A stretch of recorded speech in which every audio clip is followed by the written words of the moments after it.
Test.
All right.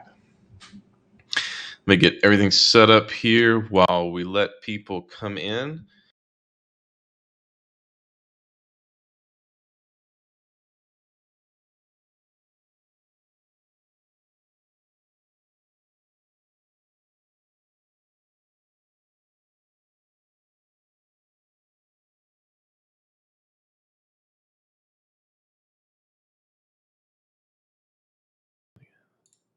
Test.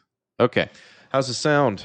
Give me a yes, no about the sound. I was playing around with some of my technology today. I decided to go simple with it. Jen, give me a yay or nay on the YouTubes. How are we doing on the sound? Trading View, how are you guys doing? I am reading chat, so if you guys have a question, just feel free to ask. Kappa, it was this actually set up. I got an alert on this one. I have this indicator that I made that tells me when these spikes come in. It's actually a 5 minute that came in. It happened right before we started the stream, and I was hoping to let it play out beforehand. It happened about 20 minutes ago, but it already got up to that point. But I thought it would be a good example right here. I'm actually, believe it or not, uh, bearish on Bitcoin. If you guys follow my trading view, but in the short term, 1 minute, yeah, this is a pretty good setup here.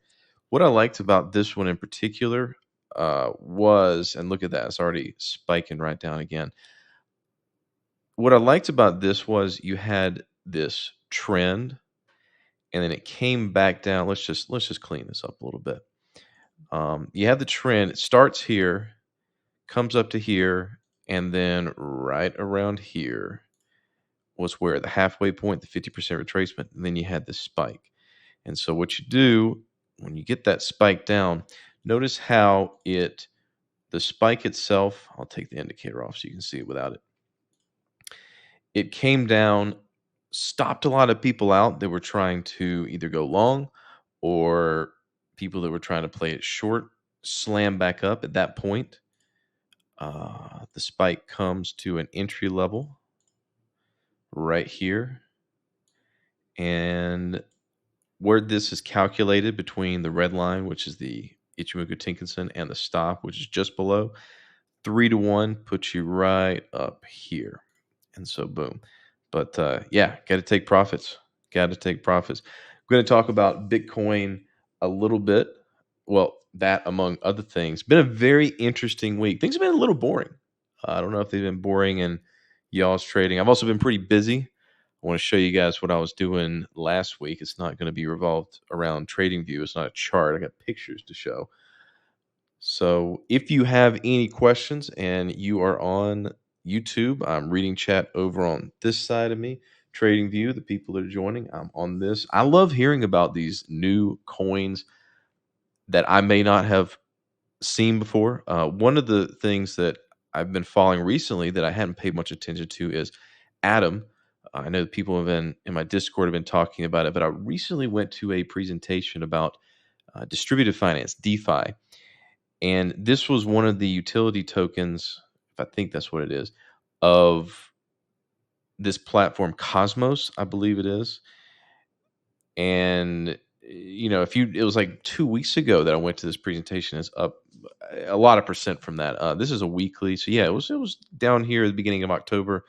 It's up a little bit from here. The whole idea, though, of DeFi is that not just you're getting the returns of the currency, the coin, but you're also getting compounded returns. So DeFi, decentralized finance. Is that what I said? What did I say? Distributed? Okay. Yeah, D. Yeah. I mean, hopefully it stays that way. If you guys know my political leanings when it comes to this kind of stuff, the intrinsic value of cryptocurrency is the decentralized nature, and any regulation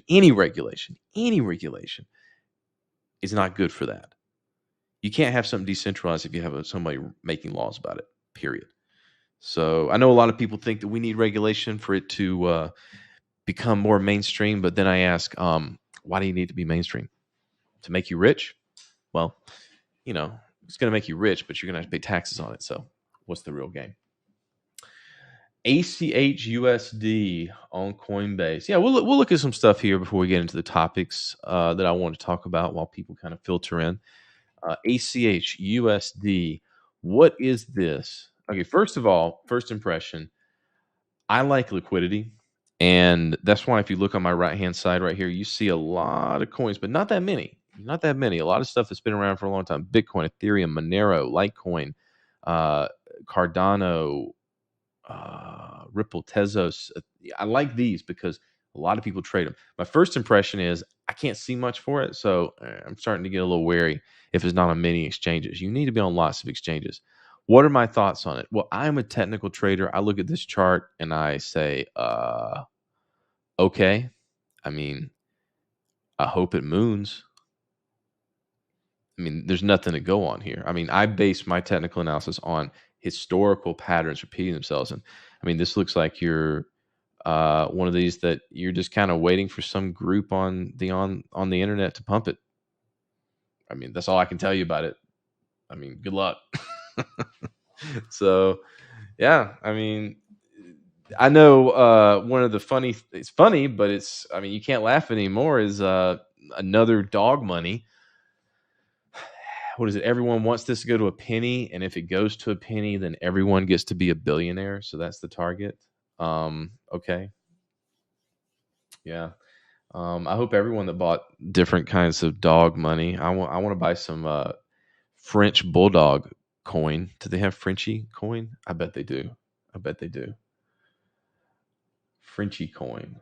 I'm not sure. My girlfriend just got a French bulldog, and it's meant to be a companion dog. It is very friendly, but it has breathing problems. They can't even mate successfully.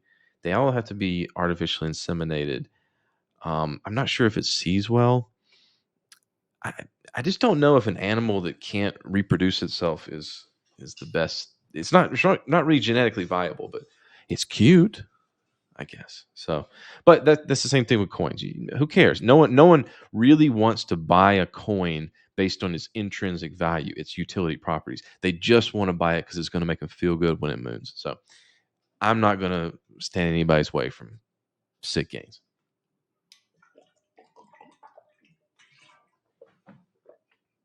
All right, let's talk about what I wanted to talk about. So, Let's look at some of my ideas from this week, because the key thing that I want to talk about, I made a video about false breakouts and how to spot them, because what is happening right now on Bitcoin is it has done what I've been waiting for it to do. Well, I've been waiting for it to do a false breakout, but I've been waiting for some sort of confirmation over the past 2 weeks. And I'm going to use the weekly time frame here as that example, because that's really the key. Longer term perspective. And of course, we can go back here and we can look and see all the price action. In fact, let's start from this last bull run. So if we look at the price action, here was the December 2017 all-time high. Let's call it 20K on the weekly. And then let's zoom in. We don't know what happened in the future. And let's look at how things were looking as we approached it in November of last year. Wow, almost a year ago. Almost a year ago. And so in those last weeks of the year, you had, see, the last week of November came up to test it, but it didn't really violate it. It held it. High held that level because people see it. People know what the past on all-time high is. Well, that following or the following week had a little rejection, but then you had this 14th of December, basically mid-December 2020. Price shot up. If you look at this, the candlestick itself, there's no question that it made a new all-time high. It broke it, and then that week closed above it. Next week opens, there you have it. That is confirmation. That is what you want to see when you have a breakout of an all-time high or just a high in general. I mean, even if you go to, let's say, this high right here, this midterm high that it made in 2019, you waited for this weekly bar right here. You can even go to the daily and stuff like that. Don't do 1 hour and stuff like that. You need a daily or a weekly. This bar right here, let's get out our highlighter. This one right here, it closed above it very solidly. That candlestick, big green, closes above it, big, nice range. And then onward and upward it goes. I mean, it's a very simple technical thing to look at. And it happens all the time. One of the examples that I use this week, which has definitely been on everyone's mind, the week's closed. That is a big solid bar on Tesla. Tesla right there. And the earnings week was it last week? Yeah. But there was your all-time high on Tesla set at the beginning of the year. Last Friday closed above that level. It's not huge above it, but it's still a close. We can't really split hairs. Let's just look for the close of the bar. And then on Monday, gaps up and upward it goes. This is what you want to see when you have a breakout. This is what you want to see when you break and make a new all-time high. This tells you that traders on a fundamental level are continuing to buy it. Not only have they bought the all-time high, not only bought the high, but they want to push it up to another leg. That sustained buying pressure keeps that price up there towards the end of the close of the bar, close of the week, close of the day, because people are still holding on to those longs. That's the story, the fundamental story behind it. And that's what you can see reflected in the candlestick. What happens if you don't see that? Well, I'm reiterating my video here, but Roku was another good example. You had a all-time high set at the beginning of this year, another tech company, and then you had this little bar right here in July. Let's go down to the daily and look at it a little bit closer. So July the 26th, boom, hit that high, and then you broke it by just a few dollars in this case because it's a $400 something stock. But then you had this bar close down below it. Not good. People could not sustain that upward pressure. So let's bring it back to Bitcoin. Let's find our all-time high. All-time high is right here. We're looking at set it back in April. Again, here was our daily. Also the same thing on the weekly. I was really waiting for the weekly to do it to confirm it. You had this break above it. Many people were exuberant on October 20th when we made a new high on Bitcoin. This is actually the day that I went to that meetup. It was a Wednesday night. Yeah, last Wednesday, because we talked about it there. And then the next day, we couldn't sustain it. People that bought into that high didn't hold on to it. That's a story. I don't know what every trader did, but technically speaking, this was a false breakout. Now, anything can happen. Quote, quote, quote. I mean, we could come back up here and break it. That's fine. I can be wrong. This could be the exception to the pattern that I'm looking for. The good news of that is the way you can structure a trade is wait for a reaction level, just as a case in point, as an example. This first reaction level right here, it pulls back, does a little pullback, and let's say that you set up for a short.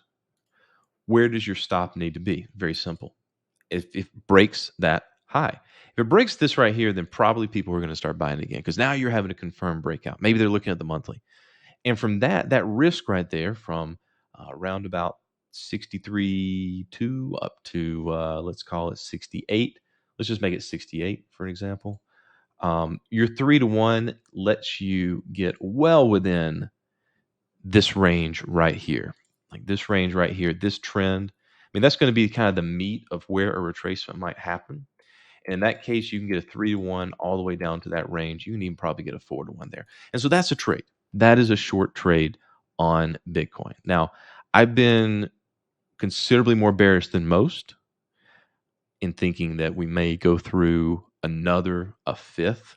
There's not been one major pullback in Bitcoin. There's not been two. There's not been three. Not been four. Well, yeah, there's been four. This will be the fifth major pullback in Bitcoin. And that could bring us back 85% off the high. I don't want that to happen to people. And at the end of the next 10 years, Bitcoin will probably be $1 million or something like that. But you're going to see a lot of volatility in Bitcoin. And historically speaking, at some point, whether it happens now or it happens at 250K, you're going to see an 80 to 85% pullback on Bitcoin. It's just going to happen, even if the dollar fails and the Fed loses control and we're all, trying to, eat rats in the streets because the economy's failed. Even though I don't know how we're going to get on the internet if that really happens to access our Bitcoin, but whatever, doesn't matter. That's the story. Even if that happens at some point, this is what cryptocurrency does. It's highly volatile. And so my message to people is not to get all scared and stuff like that. My message to people is to be patient. Wait for it to break that high, have a solid close daily or weekly to be more patient above that all-time high before you start entering in, expecting this thing to go up to whatever it is you need it to go to for you to be a crypto billionaire. So just because you want it to be so bad doesn't mean that it has to be. And I think a lot of people ignore these signs. I mean, this is a pretty blatant sign right here that we have a failure to make a solid new all-time high. Yeah, we made a new high, but we didn't sustain it. And go do a little bit of homework. Go back on pretty much anything that you like, any type of stock or cryptocurrency. Let's look at Ethereum. What is Ethereum doing? Ethereum is interesting today. Oh, look at that. Yeah, let's look at Ethereum. We'll go back in time in a second, but what is Ethereum doing? As I speak, it is making an attempt. Look at that. Take that in. Take that in for a second for what this chart looks like right now. That bar is not closed. It's probably going to close in about 3 hours, 3 or 4 hours, depending on when UTC time is. When that bar closes, I'm UTC -4. Yeah, so probably in about. I get time zones all messed up. I wish we didn't do daylight savings time.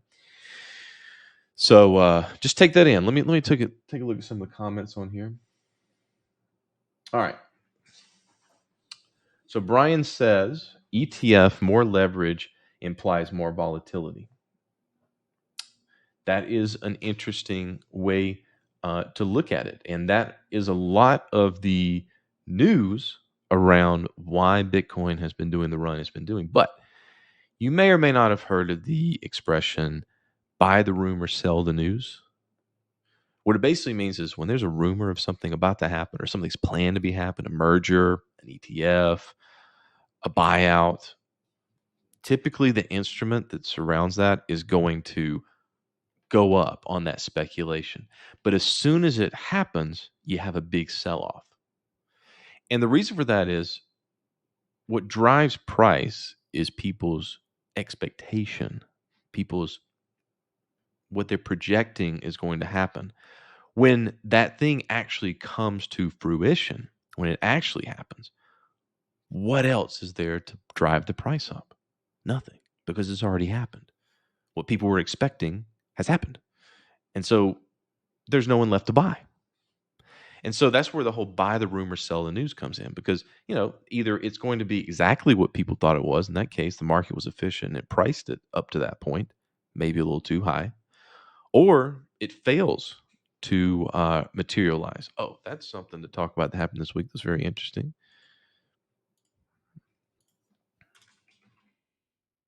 So the ETF has been the news that's been coming about, but let's take a look at this real quick. Let me finish talking about Ethereum. So Ethereum, on the same day that Bitcoin made that October 20th, yeah, it touched its all-time high and then rejected it. Now you have this bar right here, this daily bar breaking above it. Let's see where this closes. I'm sure a lot of people are eager to know, but wait for the weekly. That means wait for this Sunday to see where it closes. If it closes above there, go nuts. No guarantee. Take risk upon yourself. But there you have the actual confirmation. And if you look back far enough, and I was going to use Ethereum just to kind of break this up a little bit. What about the last all-time high that it made? January of 18. Again, here's a really cool example. You have it where that high comes up in January of 21, 2 years later, holds it, holds it. Notice these little wicks right here. Those wicks come from price getting above it, but then closing. But then in February, boom, that week you had a close above. You even had a really nice, oh, I love these. I love these. You really had a nice pullback right here. You have the break bar, and then you have a pullback to confirm it. Resistance is broken, comes up a little bit, pulls back, and goes. Now, this doesn't always happen, and sometimes when it doesn't, people get impatient and they jump it as a breakout. That's fine. But you see something like this, and you have a really good shot, high probability, it's going to go another leg further. So, is it good time to enter now on ETH? No, absolutely not. That is my key point. Now is not the time. Any other time, I'm not going to say no because your analysis could be right. I could be wrong. This is trading. Nobody knows the future. But this is a really simple concept. And if you just be patient, I've shown you multiple examples where if you just wait for that bar to close, a couple of things can happen if you wait for that bar to close. Okay. In the cases here where it's broken above an all-time high and gone forward, if you would have waited for that bar to close, you would have missed out on 15% of gains, but would have been able to make 170%. What's the actual difference? What did you actually miss on? 170 versus jumping it here, about 30% gains. Come on. It's not going to kill you. And you had this opportunity here. Bitcoin, same thing. But what this prevents you from getting into is a situation where you lose 20, 30, 40, 50% in a false breakout situation. So be patient. Wait until this weekly bar closes. Get off your 1 minutes. I know you love them. I know you love being on the 1 minute. I know you think you're going to try to trade your way to. No. Go up to the weekly, sit there, be bored as hell, and patient. That's what good trading is. Looking at the higher time frame. So going back though to the ETF comment, there's one thing that worries me about the ETF driving the news coming up. That's because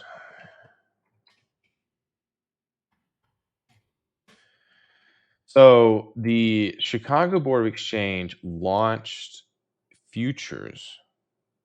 They announced that they were going to start trading futures December 4th, 2017. Now, this was a big deal at the time. This was a big deal when they announced Bitcoin futures because there were not Bitcoin futures before. There was no uh, boomer world, real world, typical financial market way to trade Bitcoin. There was GBTC, but this was futures. There was no ETF. And so when this happened, everyone thought the same thing. Oh, there's futures. That means it's going to be bullish, even more bullish. But let's look at what December the 4th, 2017 looked like. December 4th, 2017 was, clean that up a little bit. Where are we? Where's December the 4th? December the 4th, was it December 4th or 14th? No. Yeah. Okay. So it launched on December 17th. Okay. They announced it on the 4th and it launched on the 17th. So the 4th is here. Look at it. Buy the rumor, sell the news. The 4th is here.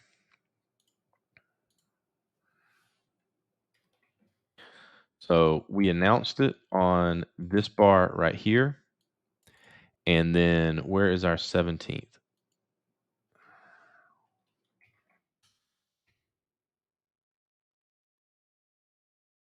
Ah, that was the all-time high. The futures launched at the all-time high. Everyone expected, especially in this bull run, that it was going to go to 100K back in 2017, especially with those futures being launched. So that's why I'm really wary about the story. It's a good story. Good, cool story, bro, about the ETF launching this to the moon, or I think it's Mars now. Historically speaking, look, I'm a Bitcoin boomer. I've been since 2010. I've seen some shit. And when you do that, you just remember these things, And so when people start, blabbing their mouth about their opinion, and they're entitled to it, but I've seen otherwise in the past. It's hard for me to buy into it. In fact, I see it as the opposite. These ETFs for me, the hype around it is definitely driving Bitcoin, especially in this last run up right here. But the actual launch of the ETF, it scares me a little bit. It does, because historically speaking, launching a mainstream product was the top. That's all. I've just seen it. Not to saying that history's always going to repeat itself, but I've just seen it.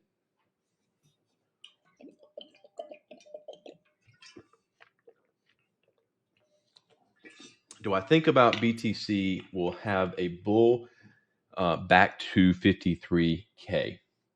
I can see why 53K right here would be a level people are looking at. The problem with any pullback at this point goes back to this breakout. If something is going to break out to a new all-time high, it needs to go. It needs to go. Go now. And when it doesn't do that, it's, people get bored. People get tired of it. People get worried.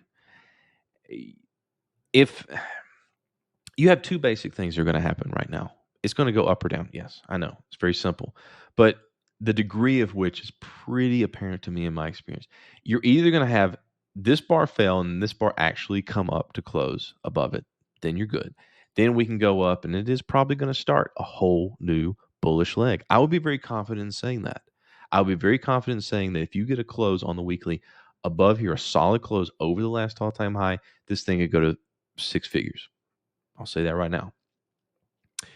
If you do not have that happen very, very soon, and it comes down to 53K, this is not a buying opportunity. It's dead. I'll say it right now too. Because you needed to do it here. You don't need it to hang around. It needs to go. for something to be super bullish to push into those stratospheric levels that people want it to, it needs to have ridiculous momentum. I mean, going back to an example that's happening right now, Tesla. Did Tesla give you a chance once it closed above it? No. I mean, it's probably it could do anything here in the 1,000 level, but it did not look back. If something's bullish, it's bullish.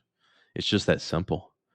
I think if you're looking, I don't know what you're thinking, I don't know what you're feeling, but I think if you're looking for like, I don't want to buy it here, I want to have an opportunity to buy it at the price I want it to.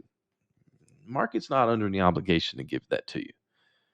If you get it and you have that mindset, like, okay, now I have a deal on it.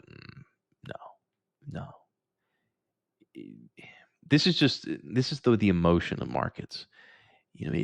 People need to throw care to the wind and be jumping all in for this to go up to these prices. I mean, who gives a crap about, did Shiba Inu give people an opportunity? Like like it go I hate to talk about this, but I have to. When it did this little moonshot right here, where it went, oh, what is this? Boo, boo, boo, boo, boo, boo, boo. 300%. Okay. You had a period of consolidation right here, but it did not give you a chance to get a 50% back. And then when it finally broke above this level right here, let's use this as an example. Where's my level? There was that high. You had a fight here, but that bar closed above it. It did. That close is just a little higher than that past high. There it goes. And then the next bar, definitely so. And there it goes. It doesn't pull back for you. This is what a breakout needs to look like. This is what they all look like. The reason I can pull it out of my head from something that's happening right now is because a lot of these things look the same. And so you don't want to have a situation, going back to this, let's look at Apple, because that's one example that I've looked at. Because Apple is a great example to talk about this, because if you look back in the history, going back to decades, it's pretty clear that if you invest in Apple at any point, you're doing good. But that's not to say that if you invested in it back in 2015, where it tried to break this high right here, boom, that was earnings. Yeah, earnings pushed it up, and then yeah, tried to break it. That's a failure, and people maybe got. This is to your point, adoring. Yeah, someone there probably said like, okay, well, it broke above the 33 high. This is post split, so I'm not sure what the price was. But if it pulls back to 31, I'm a buyer. Okay, all right, I'm going to buy it there because that's really the price I wanted. Okay, so they did. They were up for a little while. But then they had to basically endure about 3 years of bearishness, and from that point right there, yeah, they had some moments where they were up, but they never were really up enough for them to sell it, I guarantee you. And then you had a case where you're down about 24%, a quarter of your investment, and you just don't want that. I mean, that's the danger that you get in when this thing doesn't go. Like I said, if it wants to go, it should go. And this is a key example of it. Now, of course, like in all crypto and like in Apple, if you had just hodled for years and years, we're into 2016 now. Oh, this is what happens when you don't have a breakout succeed. Just these things happen. But in the long term, if you're willing to hold it, we're coming into 2017, 2 years later from when you bought that pullback from the false breakout. We're still not at break even. 2 years later, has some earnings. Okay, now 2 years later, you're in some decent profit. So you can either be patient and wait for the breakout to happen properly, or you can jump in and be set back holding for years and years. And a lot of people are going to have a hard time holding on to cryptocurrency for multiple years. But I mean, this thing's been around for a decade. So if you don't take my advice and you just feel like you need to buy it now, then okay. But just know that you're in it for the long haul. That's just the bottom line. Any other questions? Let me know. If not, I'm going to look at some trades for the week.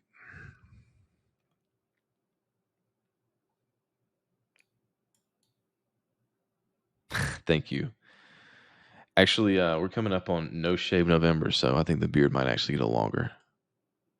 Look at gold and silver. You want me to look at the futures or the ETF? Which one's more real to you? Let's look at the futures. Closer to the ounce price. Gold doing a lot of nothing. What do you want gold to do? I'm serious. Serious question for gold bugs and silver bugs. You know, I'm a little bit of an asshole about it, but what do you expect gold to do?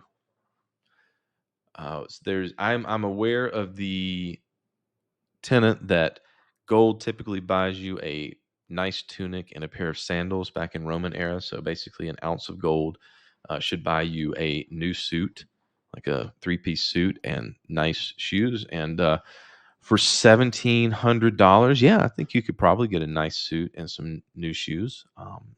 Little cheap on the cheap side, but yeah, you could an ounce of gold, $1,700. You could dress yourself really, really nice. So it has kept pace with money all this time. And so when we look at gold and silver, I really ask people, what do you expect it to do? I think the answer is a lot of people think that it is going to do what it did back in 2011. I mean, that's a pretty good run right there. That's a 600% run from and over the course of 10 years.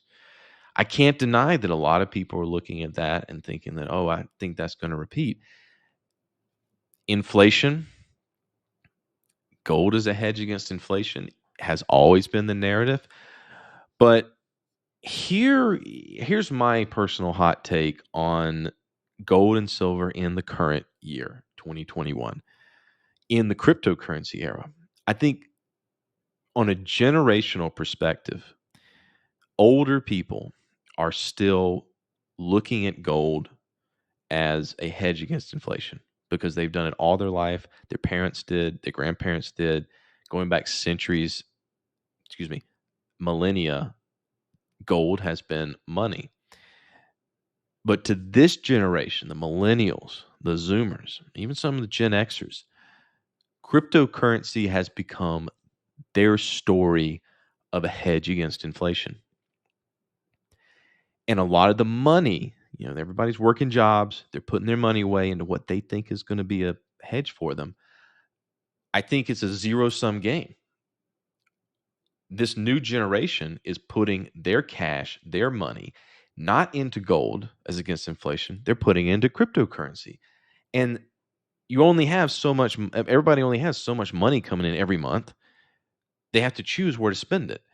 And in order for price of something to go up, that's where people have to be putting their money. I mean, you buy more of it, you drive the demand up, the price goes up. And I think the reason that you haven't seen that much of a run with all these fears of inflation is because people choose cryptocurrency. I think that's the best explanation I can give for why you don't see ridiculous gains in precious metals. Silver. I've been wanting to do a video on silver because actually, hold on just a second. I own silver. I'll be right back.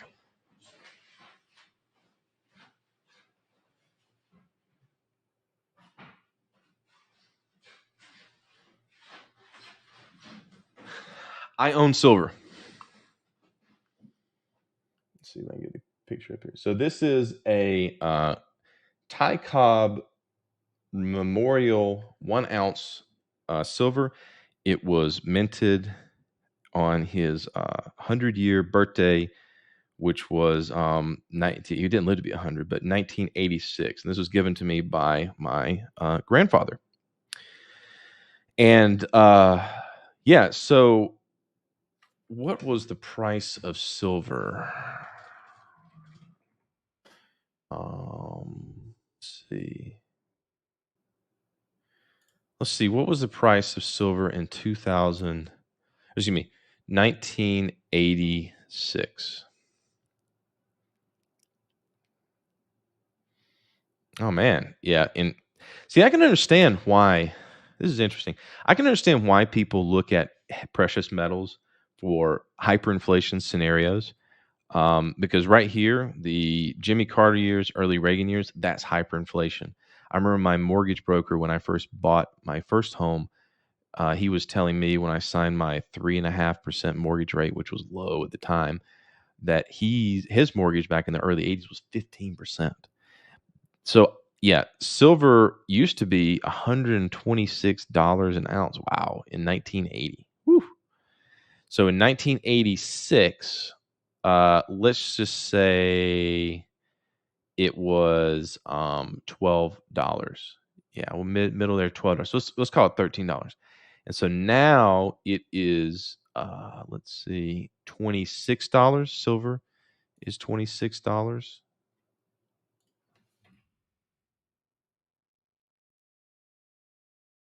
$23. Yeah. Oh, here's another one.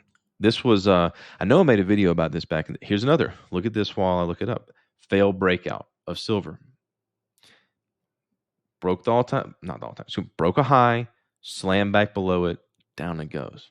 Again, people looking to buy that cheap, that pullback? No. No. 53 on Bitcoin is not a level to buy. No, because this is what can happen. Anyway, inflation calculator. So in 1986, purchase an item for $13, it would be $32. So if you bought the silver in 1986 and silver had kept pace with just our estimations of inflation, then the same item should be $32. Now, this was probably purchased for more because it's a collectible, but we're just going to go on the value of the silver then. And so this coin should be worth, the metal in it should be worth at least $32. But it's not if it had kept pace with inflation. So that's what I think about gold and silver. I think that in the past, they've been very good hedges against inflation because people believed that they were. Now, the narrative of the current generation is that the hedges against inflation are cryptocurrency, and that's where they put their money. So, yep. Another thing that I thought was very interesting, talking about inflation, it's on everyone's lips now. I was going to talk about Bill Ackman. He did a presentation for the Fed, but as I was doing the research for that, let's take a look at DX, which is the dollar index. The dollar index is basically the dollar across a basket of world currencies. And you can see how back in July of last year, I had kind of projected that just based on the technicals, we're going to come back down to a level down right here. And that's what I expected to happen up until the last time I looked at it, which was this summer. And we've really broken the trend. Weirdly enough, the dollar is going up in value. And this is across the board. If you look at euro dollar, this is weekly. So since the beginning of the year, euro dollar being the denominator, means that if dollar goes up, it goes down.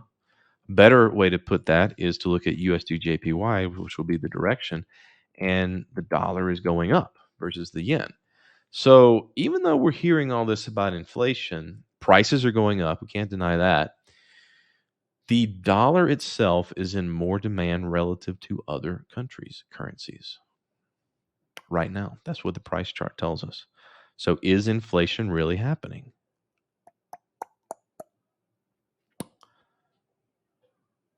Latent pause. Read some comments. I've been developing in crypto now for the past 2 to 3 months. I'm becoming stupidly bullish bull. All the smart kids are caring about that. Yeah, that's that. If you notice the thumbnail, the meme for this live stream, I saw it this week. It was posted in one of my telegrams.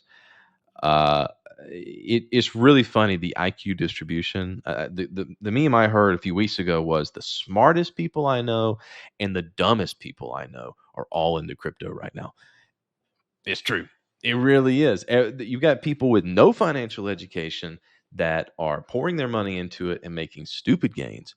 And then you have some of the greatest tech programmers, developers, venture capitalists of our time, some of the luminaries that are looking at cryptocurrency as their generation's internet. I mean, think about it. We're 20 years, 30 years almost now after the great promise of the internet. We are in a mature and still maturing internet. And so the Bill Gates, the Jeff Bezos, like when they were all in their 20s and bright-eyed, full heads of hair back then, and they were developing these things that have changed our lives.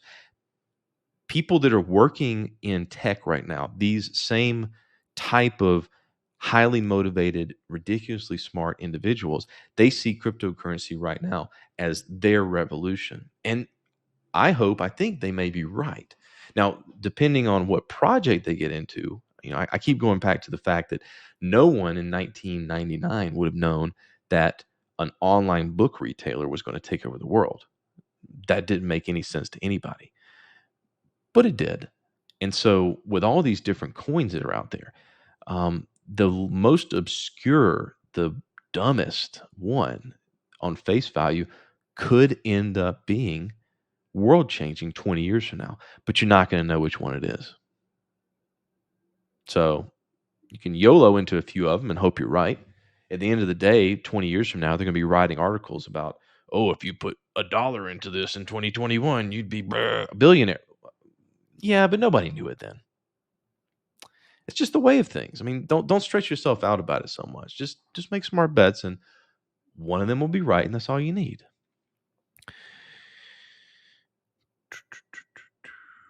Oh, he didn't have a head of hair. I know that. Elon, his hair respected him so much to grow back. I mean, he was just so awesome. It grew back on its own. If you look at pictures. So let's look here at the chat on TradingView. Silver is depleting commodity, by the way, so we'll have rarity value going forward.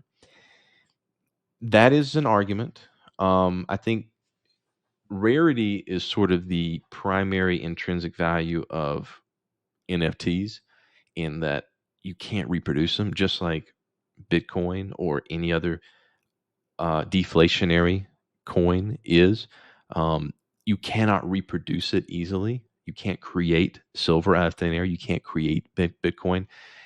As long as people attribute it value, again, the value of something comes from up here. It comes from people's perception, their agreed upon value. So something can be rare.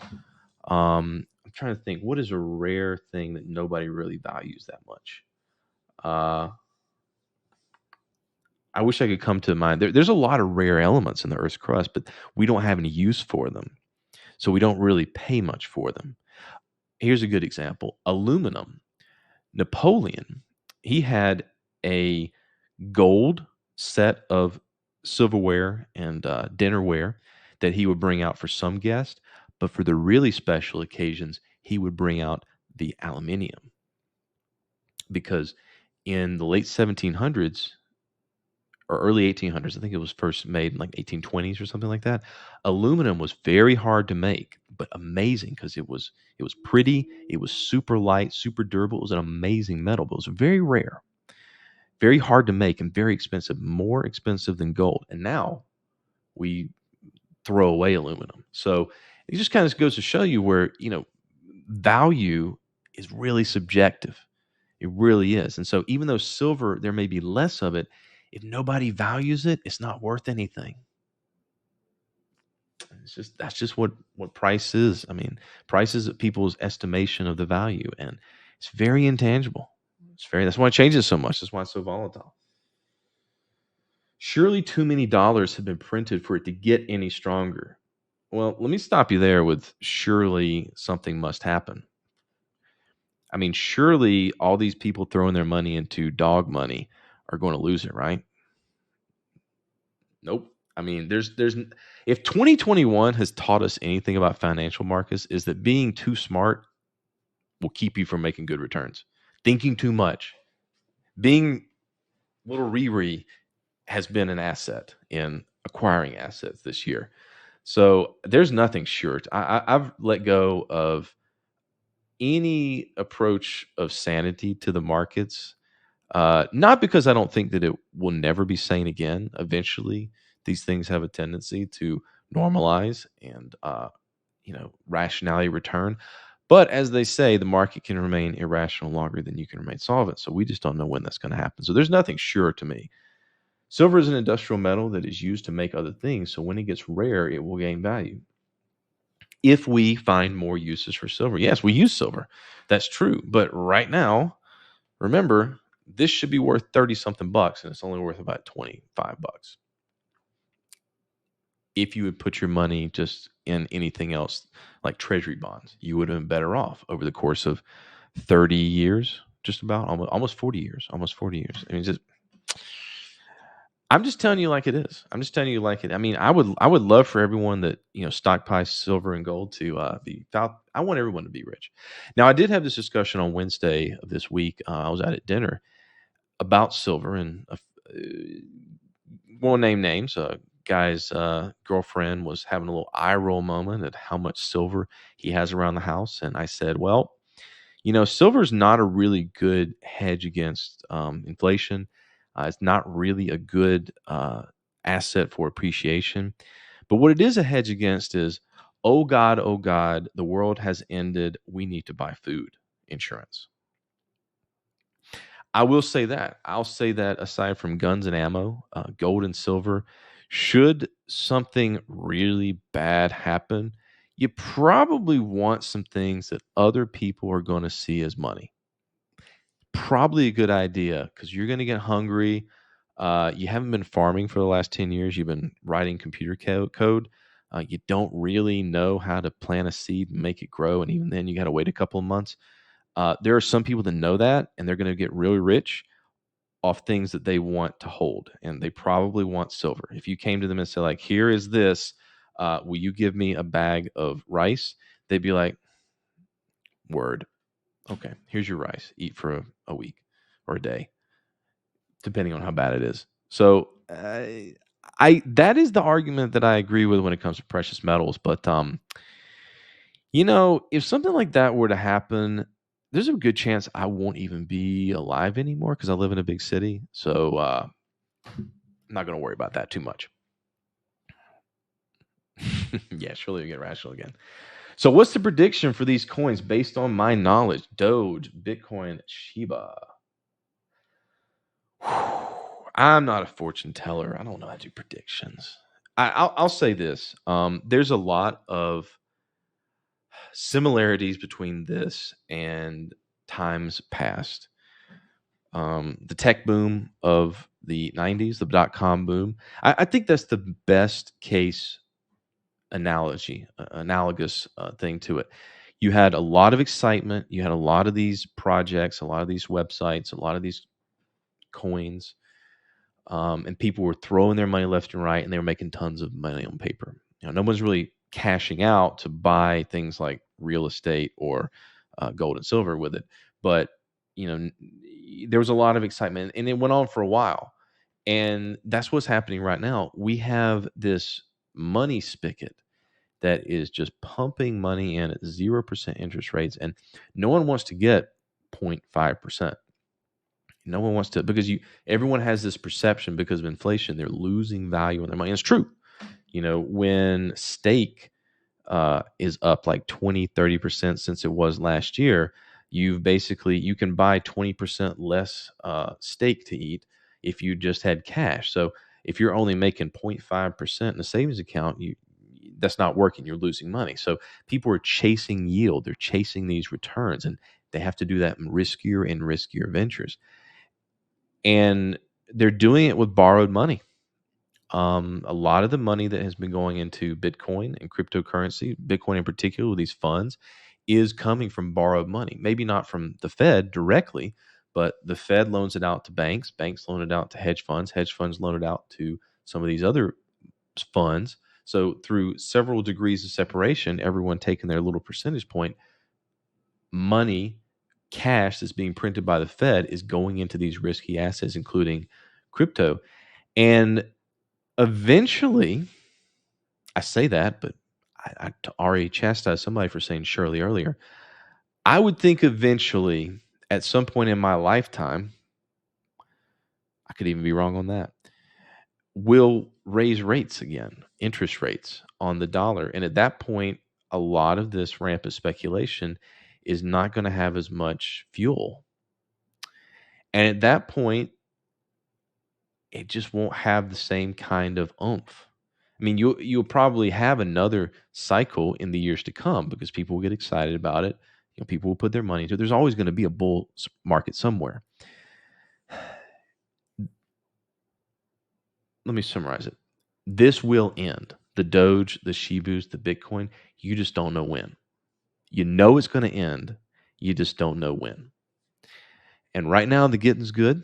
If you can get your ear on a project and you want to take a little bit of risk, people are getting rewarded handsomely for it. Don't get yourself into a bind. I talk to a lot of people in Discord that are very, very upset, FOMOing.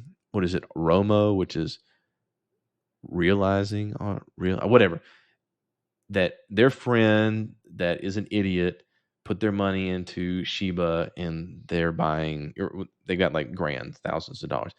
And it makes people like really envious and sick. And I'm like, just chill. Number one, they're probably not going to keep it anyway. Because when you have those kind of gains in such a short amount of time, you think you're invincible and you're just going to pour it into the next piece of crap. And they don't tell you about how much money they lost. So if it gives you any solace, they don't get to keep it anyway. So that's the first thing. Second thing, eventually it is going to end, and you don't want to be left without a chair when the music stops, to use the analogy. Music's still playing right now of this rampant printing of money, and it's still going on.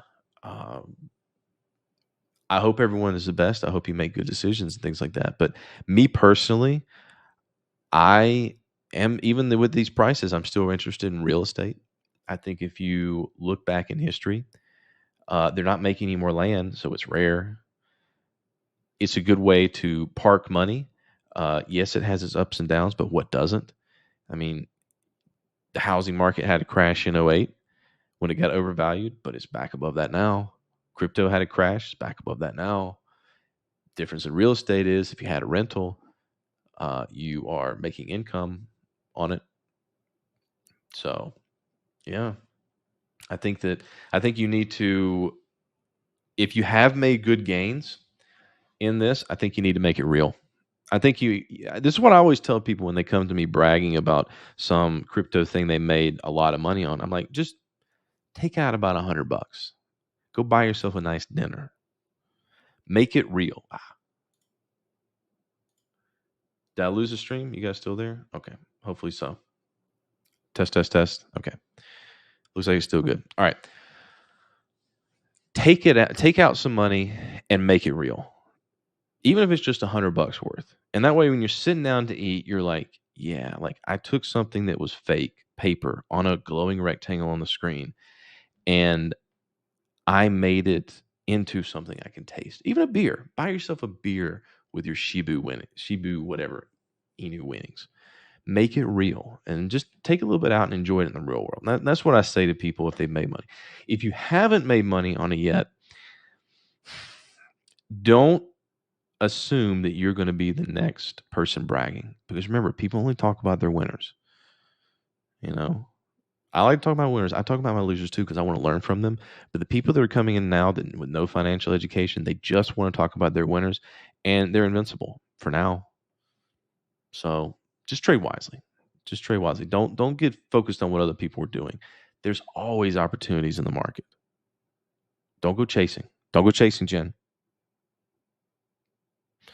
There's always opportunities in the market because if you just go back and look in history, Bitcoin's gone through 4 or 5 of these cycles. Pot stocks, they may start going crazy again if federal legalization starts to kind of get chattery. Tech stocks, I mean, they just keep on winning. I mean, there's always a bull market somewhere. I mean, don't be so frustrated when other people are making money. Look for your next opportunity. That's my advice to people. Everyone comes in the Discord and starts complaining like, "Oh, somebody's made all this money. I feel so bad, man." I'm like, "Okay, what are you gonna do about it? Go find opportunity. Look at some charts. Draw some levels. Buy when it gets to your level. That's all you can do. I mean, you're just gonna sit there and like pout about it. That doesn't make any money. So anyway, we're going to start wrapping up here into it. Wow, you guys, thank you for engaging me. I appreciate that. I've actually gone through just talking about things, and haven't even got to look at some of the trades. So let's do that real quick. Some of the trades from this week. I post all these in my Discord. Let me shill it real quick. Like, share, subscribe, all that good stuff, because I'm not really trying to get a huge YouTube channel. I'm actually more interested in TradingView. I love the guys on TradingView. But make sure that you follow and join the Discord. I don't charge anybody anything for it. It's just to have traders trading on a daily basis, talking about smart things. So that little secret, I'll let you guys in. I like for people to talk about what's pumping. That way I know about it. Okay. That's kind of why I did it. That and to help people and teach. I like that too. So this week, Kroger posted about this today. This is a stock I've been wanting to buy for a while now. Actually, I really, really wanted to get into it back was it last year or December of last year on this earnings dip, but I kind of, just was lazy. Had a big run up here in the last quarter, pull back. I like the level that it's set up here, and it also happened to give me a spike setup. Again, posted about this when I took it on the Discord. Also made a TradingView idea on it. Hasn't quite got to my 3-to-1, but this is what I like to do. I like to have a stock in mind that I want to get into and then wait for an alert to come up and then go for it. Another one that fits that criteria this week, Comcast. They had earnings, which created another spike alert. I like it because it came down to this low that it made in October. What I would have liked to have seen it do is come all the way back down to this level, but had a couple of price inflections back here from last year. Again, one of those breakouts, successful breakouts that tested the range to go up. That's what you want to see. And now it pulled back to it again. So I have this for the long term in a broadband basket. See what else? NVIDIA. And so here's my, I'm going to kind of, I think a few weeks ago, I've been in NVIDIA since the summer before they announced the split.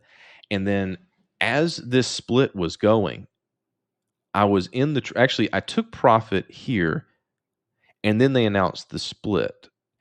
And so I held on to it because I knew that the split was going to happen. And in the past with Tesla and Apple, the year prior, 2020, ancient history, when they had a split, those stocks just kept going up until the split, and then on the split, they had a dip. That's exactly what I expected to happen, and exactly what happened. And I was talking about it all the way through here. I was like, I'm holding my Nvidia, I'm holding my Nvidia. And what's weird is that I had a live stream in July, right about here, a few days before the split, and people were asking me if it's a buying opportunity. And I was like, yeah, I mean, here's the problem. When most people ask these questions, is it a buying opportunity? I sometimes make the mistake of thinking they're doing the smart thing and buying stock. No. When people think it's a buying opportunity, does it mean I buy a 7-day expiration call? That's what most people think. So they got wrecked. But if they bought the shares, they'd be okay.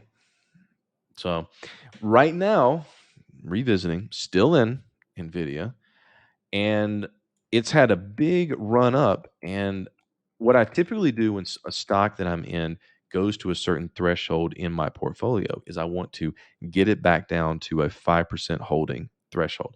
Right now, NVIDIA is past about 6%. I'm outside of that window that I want it to be at, and I'm letting it ride because NVIDIA has earnings coming up pretty far out considering in stock market terms. It's the middle of October, or excuse me, November. It's November 11th, and so as this thing rips, I'm just going to let it rip. I'll probably sell. I'll probably shave down my position right before earnings because that's usually a smart thing because you don't know what earnings is going to bring. But um, right now, don't be somebody that comes in a few days before the catalyst. Don't be somebody that comes in on November the 10th. If I do a live stream that day and ask me, should I buy NVIDIA? No, you're going to get killed. But if you're holding NVIDIA, or if you see a setup in these days leading up to earnings, you might want to look at it. So that's how I'm going to end it for you guys. So one more thing, go back to the comments before I close up. I don't want to ignore anybody. I live in Atlanta. Please don't dox me. I don't care. I don't care. I'm not that important. Only about 20 people watch this thing anyway.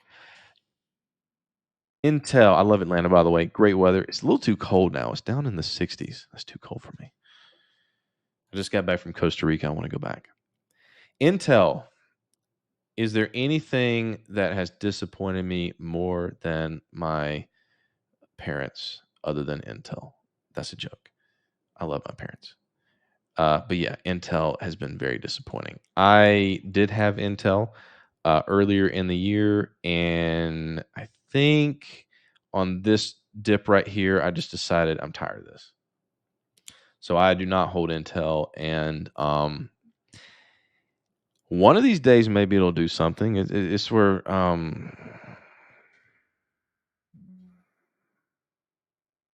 yeah. Here's your Intel right here. Come on, do something. Or INTC. That's what I'd say for that, basically. That's what my opinion of Intel is. Good for making profit on NVIDIA. Excellent. All right. You should host a Friday close stand-up show in Wall Street. You would crush it. Stand-up? You think I'm funny? I'm inadvertently funny. If I try to make jokes, I fall on my face. When I'm being really deadpan serious about something that I'm really passionate about, and I say it with an absolutely straight face, people laugh their asses off. But I'm actually being serious. Okay. All right. Thank you guys for joining. Next week is, let's see, what is next week? Next week is the 5th. I may be at, I'll plug my friend's thing, Tabcom. I'm going to be at this TabConf 2021, November 4th through the 6th here in Atlanta. I'm plugging this for a good friend of mine. It's going to be a good time. Guys, get a ticket. Going to have a lot of actual Bitcoin developers, some of the big names, people that are actually developing Bitcoin. It's going to be fun. I'm actually going to be on staff as a bouncer in case a bunch of nerds decide to get into a fight about, I don't know, Bitcoin versus Bitcoin Cash. But I'll be there. I'll be having a great time. We're also on that Thursday. If you're in town a little bit earlier, I'll be smoking a brisket for our social gathering. So hit me up on social media and get you a ticket. So we'll see you guys later. Thanks for joining us. And as